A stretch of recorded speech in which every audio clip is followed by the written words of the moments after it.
seen people dying, beside me. Everything was in ruin. All around us, all the buildings and factories were bombed. No food anywhere. We all had to scrounge. It was pretty frustrated, and you hear the shooting behind us, not very far, with a cannon from the Russians. I was so scared.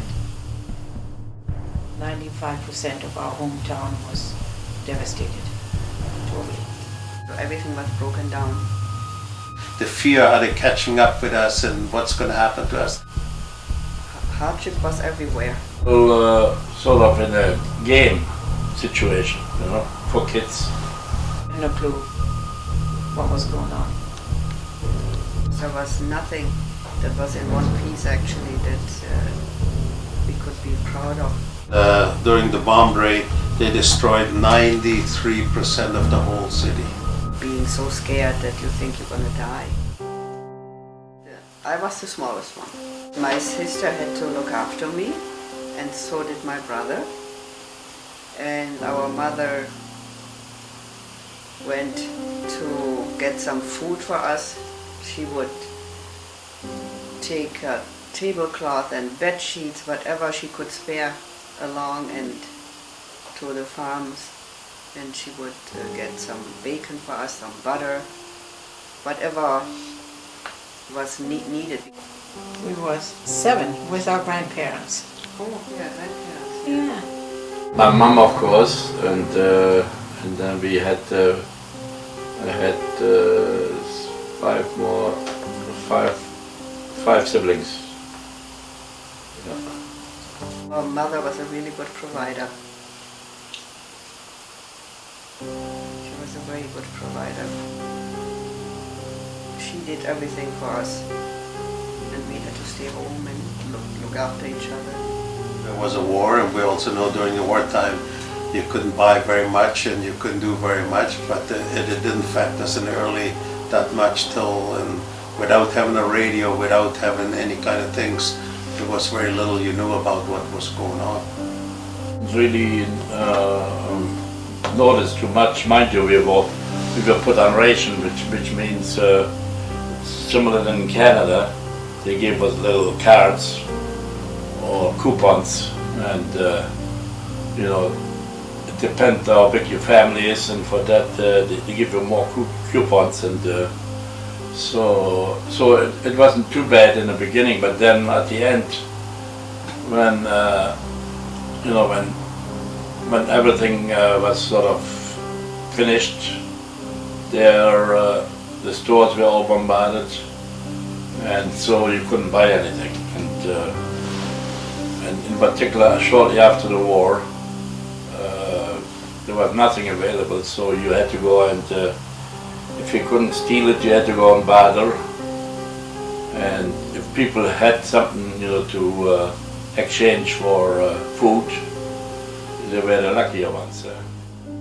For most people, was the food, and you could buy nothing. We were in that line a little bit off because we were living on a farm, but it was a hardship for most people, and coming begging for food, and you certainly couldn't buy no clothes, you could buy no shoes.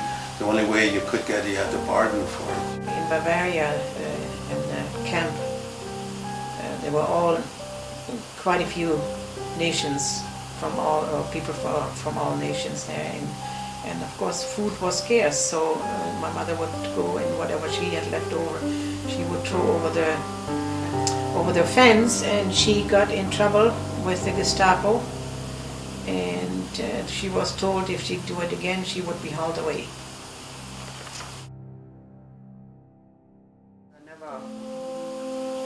Never went for Hitler's use of doing things, and At the time, I don't think they knew and understood everything, but my grandpa, which I grew up with, definitely didn't agree with Hitler's philosophy of what to do. Politics was taboo, but I remember during the war, and my dad, he was Catholic, background, so he really didn't believe on Hitler's philosophy. And my mom also, she didn't she didn't really push the issue, so we never talked politics at home. The German propaganda was set in such a way that, of course, Germans, they're doing the right thing, and all the other people, against Germany, they're wrong, So we didn't know any better, so we had to more or less believe what they were telling us.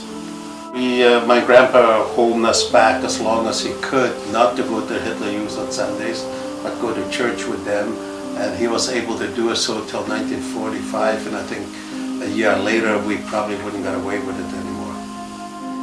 Hitler's propaganda was always, we're gonna fight till the end and we're gonna win the war, And he more or less made everybody believe, it's gonna be okay, we're gonna win the war, type of deal, Being scared of the big bomber fights, that sound, I still remember that terrible sound. That would scare the living daylight out of me. And I know it did to my sister and brother too. The worst thing was when we had to leave eastern part of Germany in a half an hour's time, and the Russians were only 5 kilometers behind us, and you could hear the shooting and you could hear the thing, and we have to get out, they're behind. How do I get out, And that was pretty fearful when we had to try to get away from the Russians. In 1942, the first air raids happened over Rhine, and it mostly happened at night. Usually one plane would show up, dropped a few bombs, and it took off again. Total surprise for everybody. So that was the beginning of our war, I would think. A lot of people died, and and it was just a chaos there. As kids, we loved it because no school, and of course most of the time we spent in a little what we call the bunker, which was just a hole in the ground created by Polish and Russian prisoners of war. They had to go and dig it by hand, more or less, and it was sort of like a tunnel. What I remember is maybe 60 feet deep, and of course they put our neighborhood was advised to use it as air raid shelter, and each of us was more or less assigned a little area where we could sit down and wait till the raid was over. But I know the kids spent a lot of time in it, in a bunker, because could play hide and seek, and so it was really good for us. Yeah, we had fun. Yeah, we've been in bunkers many times, especially when we got to Western Germany, when the bomb raid got started, and even in the east, and there's many times you were pretty fearful when you have to go to a bunker and you never know if you ever come out again. If we were too late, if we didn't hear the sirens, then of course we would have to use our own cellars. Otherwise, there were from the factory they had big cellars, big bunkers, and they were usually very safe. We were in Western Germany already at that time, and in the little area where Hildesheim I grew up, there was a population of about 100,000, and during the bomb raid they destroyed 93% of the whole city. Industrial factories, plus we had an airfield, and the train stations, and that's why our hometown was bombed so badly. The whole industry was down in the gutter, and everything was broken. We all had to start from scratch again. So the government would send us away to places where the, you know, say East Germany or Bavaria, where the air raids wouldn't happen already. So to more or less give us a chance to have, you know, something to eat and a different environment. So, and then of course to be away for 6-7 months from your family, that was sort of kind of tough, you know, as a little kid. There was not, we had not too many problems during the war, the early part of the war, except only got bad in 45 when we got chased.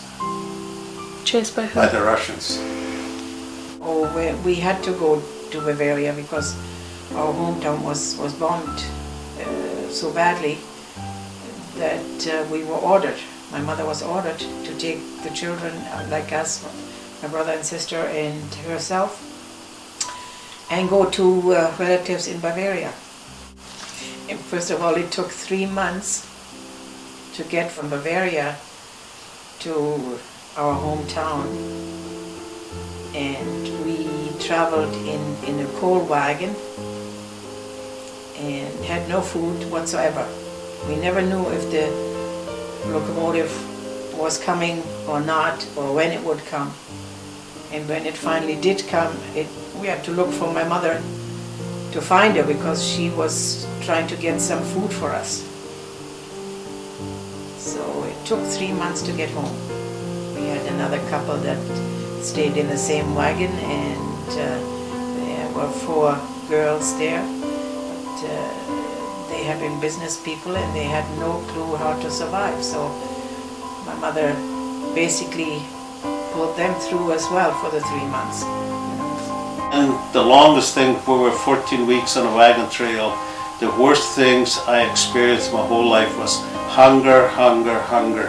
And you got very little, and one day we were on the road and we were so hungry, and a lady came up and gave us a paper bag, and we opened up and there were 5 boiled potatoes in there, 1 for each of us on the wagon. And we ate those potatoes with the skin and everything, and never in my life I ever had a steak that would taste better than those potatoes.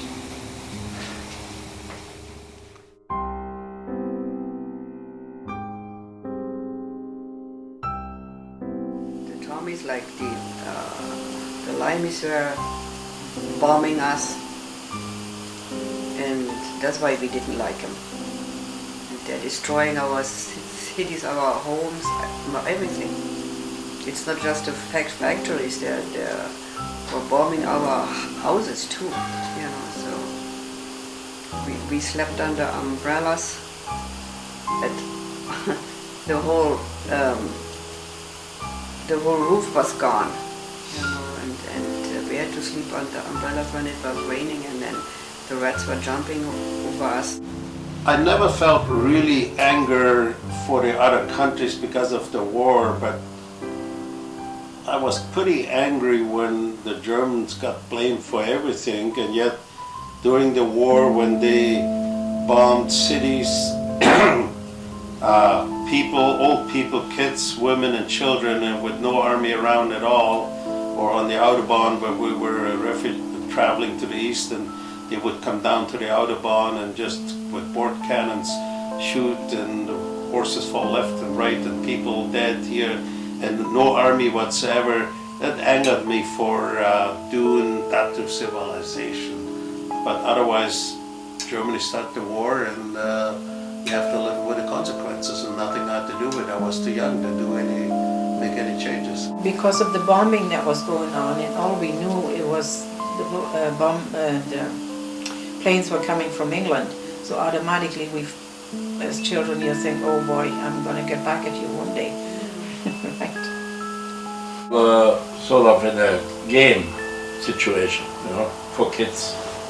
We couldn't really comprehend what transpired in the meantime.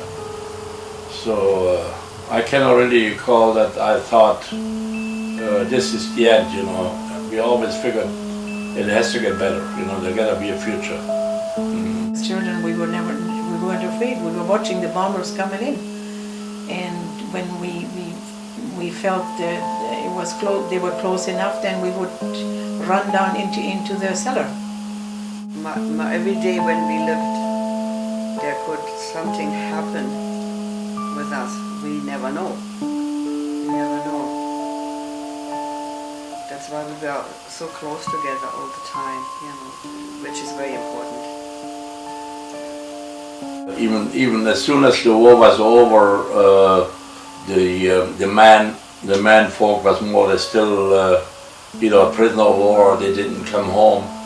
Then the women and the kids, they started already cleaning up, cleaning up after all the bombardments. That means they would go clean up the bricks again and start rebuilding, whatever they could do, whatever was available, because there was little chance to buy bricks or material or cement. You couldn't get it there. So it was still bartering was the number one concept. Yeah. Always think about, and me too, alone, was having enough food on the table that you don't go hungry anymore. That is so important. That is the main thing, and then staying together for everybody, because family is so important. We lost one uncle that never came back.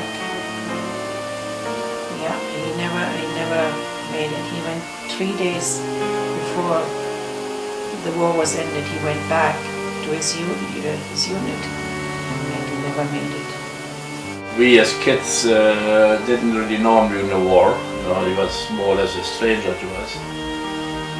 So my older brothers, they were already in the 16, 17, and now Dad comes home and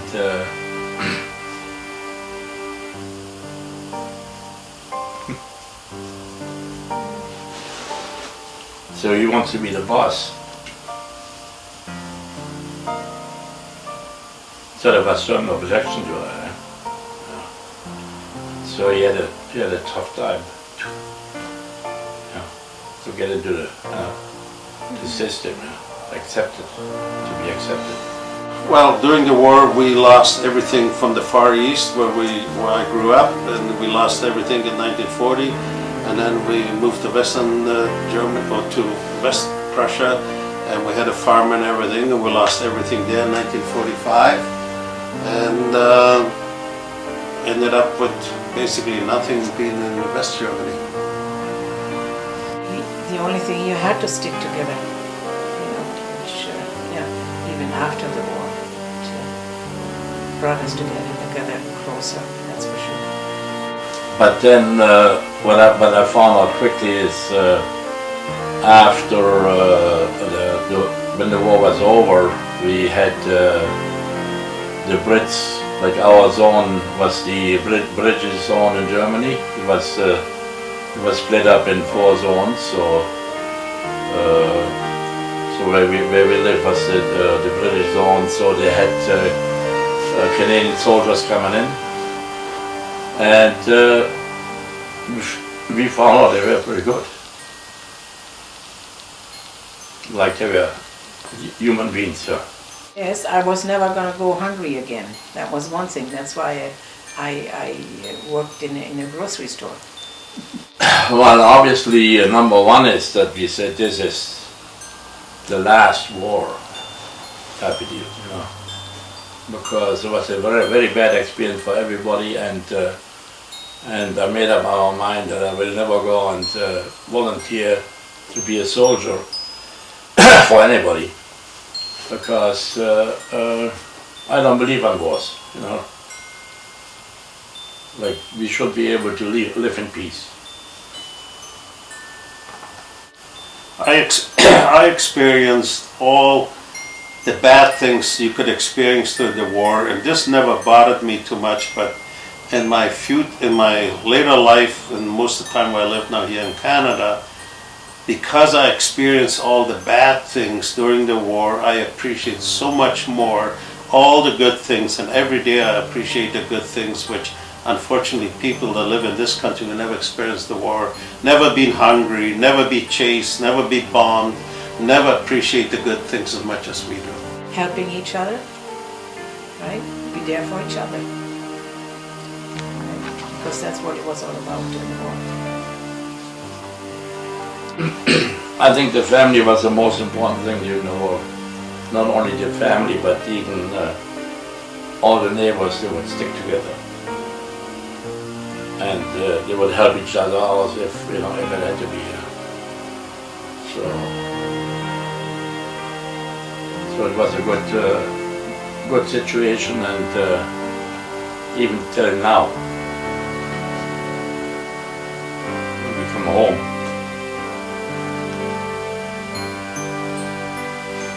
there's a strong sense of togetherness, yeah.